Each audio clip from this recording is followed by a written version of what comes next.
Mungkin kalau selama latihan itu ada nggak itu tuh kayak pesawat yang jatuh atau apa yang jatuh yang membuat selama latihan tuh prosesnya agak lama gitu? Wah, ada kemarin yang sangat gencar dan membuat hektik tuh waktu Wahana Teknologi Development TD itu jatuh ke hutan Unan. Nah, itu kan mereka pakai elektrikal yang lumayan mahal gitu kan. Dan waktu itu juga musim hujan. Nah, apabila komponennya itu kena air hujan, itu memungkinkan adanya percikan api atau kebakar gitu. Jadi kami mencegah itu, kami cari secepat mungkin wahana itu. Tapi ya tidak ketemu, sampai sekarang pun tidak ketemu. Nah, solusi dari kami itu, kami udah tahu wahana itu pasti kemungkinannya dua, berhasil terbang, berhasil landing, atau enggak bakal jatuh. Nah, untuk mengantisipasi wahana jatuh ini, sebelumnya kami sudah menyediakan wahana cadangan dan menyiapkan komponen-komponen cadangan. Namun apabila tidak ada pun komponen cadangan, kami bisa meminjam dulu ke tim lain. Jadi tidak ada pemberhentian progres apabila wahana itu jatuh. Oke, berarti kalau satu komponen yang hilang itu kira-kira berapa duit sih yang habis buat di komponen tersebut biar sampai dicari-cari gitu? Excited kali kan dari Yofi sampai sekarang masih nyari itu kan. Itu kira-kira berapa sih dah atau Itu Yofi? tergantung ke komponennya lagi. Kemarin tuh teknologi development pakai baterai yang 6S4P itu sekitaran 2 jutaan. Terus motornya sekitaran 2 jutaan juga. Ada lagi flight controllernya itu yang biasanya mahal. Untung aja kemarin nggak pakai yang premiumnya ya, versi premium itu masih sekitar 900-an lah ya. Ya, berarti kalau premium tuh rugi kali ya? Iya, gitu? itu Iya, berjuta-juta. Bisa dapat satu laptop. Oh, satu laptop. Keren. Itu tuh kalau dilihat dari segi desainnya tuh itu berapa lama sih desain pesawatnya itu? Kalau buat desain itu sendiri, yang karena desain ini bekerja di awal ya, jadi dia harus selesai cepat agar divisi-divisi lain kayak dari material sama elektrikal dan programmer itu bisa bekerja juga kan. Jadi kalau di tim fixed wing khususnya itu sekitar 1-2 bulan lah semenjak habis lomba di tahun kemarin di Jogja. Dan itu relatif, desain itu harus berkomunikasi dulu sama produksi. Supaya apa? Karena desain itu bakal mempengaruhi juga nanti launchernya seperti apa. Launcher ini biasanya yang ngerjain produksi. Dan dia tuh juga harus berkomunikasi sama elektrikal karena dimensi wahana itu juga tergantung dengan komponen elektrikal. Misalnya motor itu dimensinya 12 mm. Nah, nanti desain juga harus menyesuaikan desain wahana bahwa motor itu harus pas, lebarnya itu, diameternya itu 12 mm. Nah, sebelum itu juga desain harus mengasistensikan desainnya ke SC atau ke dosen dulu. Apabila telah di ACC atau telah disetujui, barulah kami bisa mengeksekusi desain yang telah dibuat oleh desainer. Oke. Itu kalau aku mau nanya nih, Uda dan Uni sekalian nih, dari Yofi nih, dari Uda juga. Itu tuh kalau dilihat kan kita yang kemarin tuh juara berapa dah? Juara 2. Juara 2 yang Juara 2 fixed wing. tuh. Nah, kenapa sih kita nggak juara 1 gitu ya? Apa sih yang membuat kita kekurangan dari juara-juara tersebut? Kenapa sih kita nggak juara 1 gitu? Mungkin boleh dari Uda dulu misalnya. Kalau dari divisi fixed wing atau tim UGM Tabang kemarin juara 2 itu, juara 1 kan UGM ya. Iya. UGM itu bedanya di kualitas mapping hasil peta yang dihasilkan. Karena kan kita memiliki 3 misi utama, yaitu tadi dropping, pemantauan atau monitoring, dan mapping.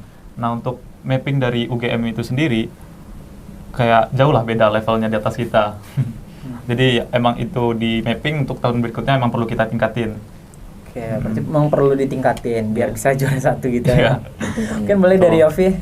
Kalau dari divisi Yofi Lela, Long Endurance Low Altitude, kami juara harapan 2 aja udah bersyukur loh, karena kami aja udah didiskualifikasi sebenarnya. Ini tuh kronologinya, karena kami kan di jadwal jam 1 harusnya take off. Tapi karena kesalahan dari tim-tim sebelum kami, mereka yang gagal take off, jadi waktu take off kami itu dimajukan di jam 11. Sehingga kemajuan jam ini membuat waktu pre-flight kami itu lebih sedikit. Artinya kami di sini dirugikan di lomba ini. Dan ketika waktu pre-flight setengah jam yang diberikan oleh panitia kami tidak bisa memenuhi itu, artinya lebih dari waktu yang telah ditentukan, kami waktu itu dinyatakan didiskualifikasi. Dan itu betul-betul anggota kami sebenarnya udah nangis. Nggak ada harapan lagi. Dan alhamdulillahnya ketua tim saya, Emradi Azmi, yang kebetulan ketua himpunan ini juga, itu komplain ke panitia, mengajukan banding lah istilahnya, bahwa kami tuh di sini dirugikan loh. Yang awalnya kami take off itu jam 1, tiba-tiba diubah panitia ke jam 11, dan ketika pre-flight kami tidak bisa memenuhi di jangka waktu setengah jam itu, terus kami didiskualifikasi. Itu kan tidak adil namanya kan? Yeah. Ketika diajukan banding itu, baru kami batal didiskualifikasi oleh panitia, kami diizinkan terbang jam 1 sesuai jadwal kami seharusnya. Kami berhasil take off, dan alhamdulillah kami menyelesaikan misi aja itu udah syukur. Nggak perlu juara 1. Kami menunjukkan ke dunia, kami bisa terbang aja udah syukur. Gitu loh. Karena percuma kita udah mempersiapkan 1 tahun, tapi kita didiskualifikasi, orang nggak tahu wahana kita bisa terbang atau tidak. Gitu. Jadi nggak apa-apa, nggak juara 1, tapi bisa dikoreksi untuk tahun depan bahwa kekurangan kami adalah kurang dalam memilih komponen yang bagus untuk jaringan yang tidak stabil, karena daerah-daerah yang kami lewati cenderung memiliki kestabilan jaringan yang kurang. Terus adalah kenapa nggak juara 1 juga, karena dari kualitas mapping juga bisa, kualitas monitoring juga bisa diambil bahwa kami itu masih kurang dari univ-univ lain. Oke. Itu yang membuat hal-hal yang kurang tadi. Semoga untuk kedepannya dari tahun berikutnya bisa menjuarai juara 1. Tentu bisa lebih tepatnya itu juara umum ya. Nah, mungkin kalau dilihat dari tahun-tahun sebelumnya itu Uda dan Uni juara nggak gitu tuh? Nah, kalau tahun lalu kami nggak juara karena kemarin kendalanya ada di angin Jogja. Angin Jogja itu ternyata jam 9 tuh kencang banget. Jadi wahana kami yang bentuknya Skywalker gampang terbalik. Nah, itu kendalanya kemarin kenapa nggak juara di divisiku, kategoriku. Kalau di fixing sendiri itu kemarin kendalanya di launcher. Jadi si pesawat atau wahananya itu belum sempat terbang karena waktu lepas dari launcher atau waktu take off itu nyangkut. Jadi hantam ke aspal. Jadi seluruh komponen bukan airframe-nya itu hancur. Jadi buat teman-teman yang masih awam, launcher tuh kayak ketapelnya Angry Bird. Tuh kalau misalnya ditarik, kalau dia nyangkut kan otomatis nggak bisa melenting gitu kan. Nggak bisa terbang. Nggak bisa terbang. Oke, itu tuh kalau dari yang tahun sebelumnya itu kan kayak banyak nggak sih yang nggak juara gitu. Tahun sekarang kita udah memborong nih. Apa sih yang membuat semangat itu biar tetap maju terus gitu? Dari Uda dan Uni, boleh? Semangat kalau dari kita ya itu jika ada kendala kayak crash atau jatuh itu kita selalu bikin evaluasi tiap hari. Evaluasi habis setiap habis uji terbangnya kita catat, lalu kita nggak mikirin itu ya gagal, nggak kayak gitu. Tapi kita akan mikirin solusi yang buat kita lakukan ke depannya. Dan kita evaluasi mau itu kayak dari desainnya kurang rigid atau elektrikal yang bikin pesawat nggak stabil atau produksi yang bikin airframe-nya nggak kokoh gitu kan. Nah, itu kita catat semua. Nah, jadi Oke, kalau dari Yofi yang bikin semangatnya itu karena duit UNAN itu udah banyak loh ke AFRG. Masa mau kita sia-siakan gitu. Jadi kita cuma disuruh merancang aja loh. Dari dana udah disiapkan dari UNAN. Semua udah disiapin dari UNAN, fasilitas udah disiapin UNAN. Jadi cuman kita praktekin aja teori yang udah kita dapat. Apa susahnya gitu loh. Terus yang bikin semangatnya lagi adalah kita tuh tahun ini sekarang tuan rumah. Dimana masa kita kalah di kandang sendiri. Itu kan agak apa ya? Malu gitu. Agak malu gitu. Jadi usahakanlah di kandang yang memang kita udah tahu, di rumah yang memang kita udah tahu pola lintasannya, kita tuh harus menang. Anginnya kita udah tahu. Bahkan dulu ya, kecewanya itu ketika kita di Jogja, kita udah jauh-jauh pergi, udah capek pergi, tidak membawakan hasil apa-apa, itu kecewanya berat banget. Nah, ini sekarang kita tidak perlu lagi pergi jauh-jauh, tidak membutuhkan lagi transportasi yang lama, dan kesehatannya pun lebih terjamin di sini, harusnya lebih bisa berkesempatan menang gitu. Oke, mungkin kalau dari FRG ada lomba yang untuk kedepannya atau berfokus pada KRTI doang nih? Kalau dari FRG sendiri sebetulnya fokus kita bukan sekedar lomba atau KRTI juga ya, karena seperti yang saya telah dijelaskan sebelumnya atau di awal tadi itu FRG itu buat riset atau pengembangan dari UAV sendiri yang berkhusus di UNAN. Nah, untuk lomba, mungkin selain KRTI kita juga ada dalam waktu dekat mengikuti kontes inovasi drone Indonesia, itu KIDN di Jakarta. Itu tanggal 16 Desember ini. Dan mungkin jika ada kontes-kontes drone lain, itu FRG juga jika ada kesempatan juga akan mengikuti. Oke. Ya, jadi memang fokus dari FRG ini adalah riset dan pengembangan, jadi sebenarnya bukan lomba, bukan KRTI. Nah, kemarin kan juga ada banjir di Padang ya, nah itu sebenarnya tugas FRG juga tuh membuktikan hasil riset ini, apakah bisa membantu peristiwa bencana alam yang ada di Padang ini. Terus, ibaratkan KRTI dan lomba-lomba lain ini merupakan unjuk giginya FRG gitu, bukan prioritas utama. Prioritas utama itu memang untuk merancang bagaimana UAV itu bermanfaat lah untuk masyarakat, hasil risetnya dan perkembangannya itu bermanfaat lah. Dan kami juga membantu untuk Udauni yang sekarang menyelesaikan tugas akhir yang pengen judulnya itu tentang UAV bisa minta tolong ke FRG untuk dibantu. Nah sebenarnya fokusnya ke sana, lomba itu hanya sebagai unjuk kerja saja. Bukti nyata. Buktinya. Oke, mungkin kalau dari FRG itu dalam waktu dekat nih ada oprek gitu nggak? Oke, mungkin untuk bulan opreknya masih rahasia, coming soon, nantikan saja karena waktunya sangat fleksibel, ada tergantung-tergantungnya, tergantung ini, tergantung itu gitu loh. Jadi nantikan saja buat teman-teman yang mau daftar, pantengin terus IG FRG Official. Itu emang update terus ya? Ya, update terus info terbaru dan pengetahuan tentang UAV juga ada di situ.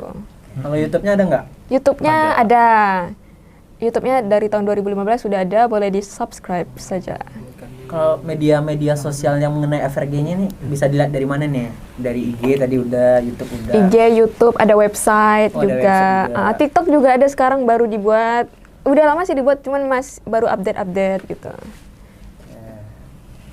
Itu kalau dari segi medianya itu kira-kira update-nya itu emang ada patokannya apa enggak gitu? Kayak misalnya kalau dari segi media Instagram nih atau TikTok, misalnya kalau dilihat dari pembuatannya, boleh nggak hal-hal itu dilihatin ke media sosial lainnya? Nah, kalau misalnya kami lagi merancang wahana atau ada komponen-komponen yang sangat tidak bisa dipublish gitu, itu nggak boleh, media itu nggak boleh rekam. Tapi kalau misalnya wahana tampak luar atau misalnya kami udah selesai lomba, itu baru bisa. Dan jika kami ada event atau kayak itu nanti akan ada live reportnya di Instagram, di SG itu seperti yang kemarin itu ada pengabdian masyarakat tentang banjir kemarin itu yang menerbangkan UAV fixed wing di sekitar Batu Busuk sampai Kuranji. Itu baru diupdate. Baru di-up sekitar 2 minggu yang lalu. Sekitar 2 minggu. Itu kira-kira tadi udah ngomong oprek nih. Itu kira-kira yang dibutuhkan yang paling dominan itu dari divisi mana nih? Nah, kalau menurut Yofi, divisi electrical programmer. Karena kami tuh sekarang banyak menggunakan hal-hal yang berbau ada codingnya gitu, seperti image processing atau misalnya kami setup Raspberry. Pokoknya menggunakan Raspberry, Jackson Nano gitu-gitulah. Itu kan harus ada skill programming ya. Nah, sangat dibutuhkan banget orang-orang yang bisa programming tersebut. Mungkin kalau dari segi oprek itu dari step by stepnya itu gimana sih Uda dan Yofi? Kalau untuk oprek ya nanti awal itu ada ujian tulis. Ujian tulis. Sebelum ujian tulis itu ada penyebaran brosur atau poster gitu kan di UNAN, sekitaran UNAN. Per fakultas, per jurusan gitu. Nah, untuk habis ujian tulis nanti ada pengumuman, ada biasanya magang sekitar wawancara. Ya, nanti habis sebelum ujian tulis itu ada wawancara, lalu magang tadi.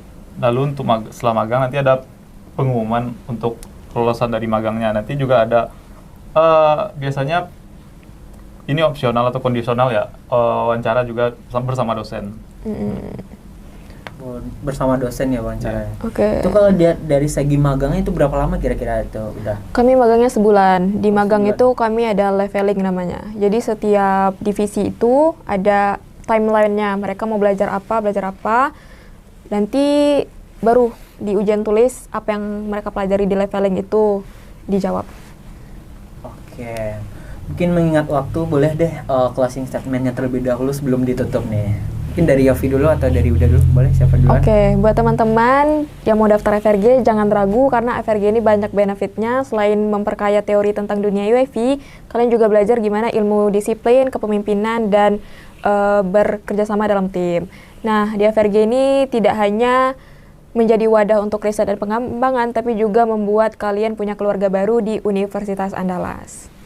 Kalau dari saya untuk teman-teman yang ingin daftar FRG bisa pentingin terus atau stay tune di website atau sosial medianya FRG. Nah, untuk closing statement, gagal itu pasti, nyerah itu pilihan, dan kita harus memilih buat terus berjalan. Wow, bagus banget nih, keren. Mungkin sekian dulu podcast hari ini, semoga bermanfaat bagi para penonton tentunya yang berada di rumah. Sekian dulu, saya akhiri dengan wassalamualaikum warahmatullahi wabarakatuh.